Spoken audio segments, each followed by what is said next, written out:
네, 여러분 안녕하세요. 뉴스입니다. 자, 어제 MBC 스트레이트 장모님과 검사 사회편이 방송이 되고 나서 윤석열 총장에 대한 후속 보도가 있을 줄 알았는데 아무리 찾아봐도 이 포털 뉴스에는 윤석열에 대한 기사가 보이질 않습니다. 마치 모두가 하나같이 짠 듯이 어떻게 이렇게 깨끗할 수 있을까요? 조국 전 장관 때는 말 한마디 한마디 행동 하나하나에 하루에도 수천, 수만 건의 보도가 쏟아져 나왔는데 어떻게 된 일일까요? 정말로 대한민국에서 언론의 권력 서열 1위는 윤석열이라는 말이 맞는 것 같습니다. 나경원도 그렇고 윤석열도 그렇고 그들의 힘과 그들의 능력은 가히 일반 시민들이 범접할 수 없는 그런 특별한 힘이 있는 것 같습니다. 자, 그나마 유일하게 오늘 아주경제 기사가 하나가 올라왔는데요. 그 내용이 놀랍습니다.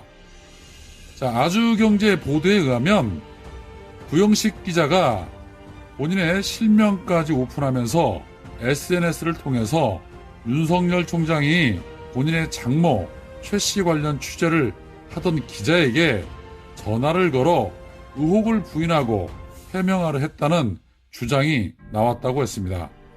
윤석열은 자신의 장모와 아무 관련이 없으며 개입한 적이 없다는 기존 주장과는 배치가 되는 부분입니다.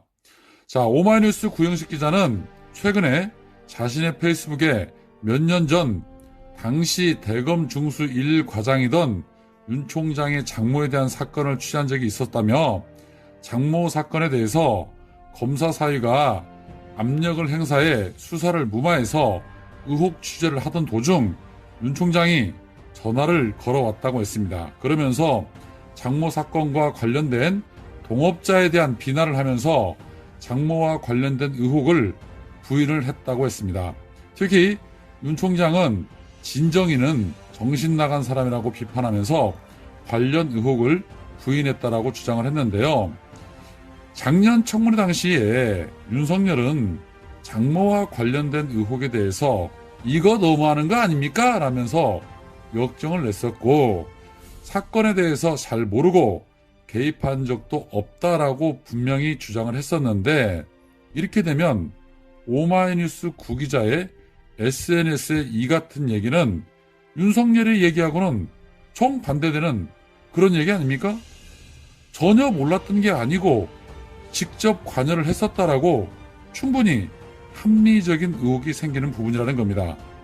어제 MBC 방송에 이어서 기자의 SNS까지 하나씩 둘씩 입이 열리고 있는데 이에 대해서 대검찰청은 일일이 확인해 드리기 어려운 측면이 있다.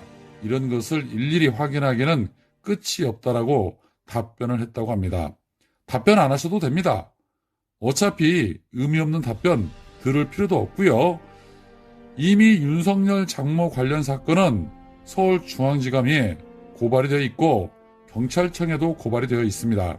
그런데 문제는 수사에 진행이 나고 있지 않는 부분과 검찰의 수장인 총장을 검찰 스스로가 수사한다는 것은 하나만 아닌 수사이기 때문에 이건 특검으로 가야 하는데요.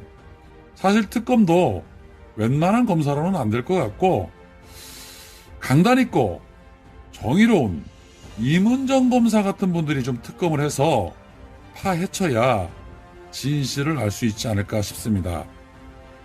윤 총장님, 그 권력 오래 갈 것 같죠? 기껏 해봐야 2년짜리 권력입니다. 그 이후에는 503이나 MB의 뒤를 밟지 않을까 하는 아주 기분 좋은 그런 생각이 듭니다. 오늘은 여기까지입니다. 고맙습니다.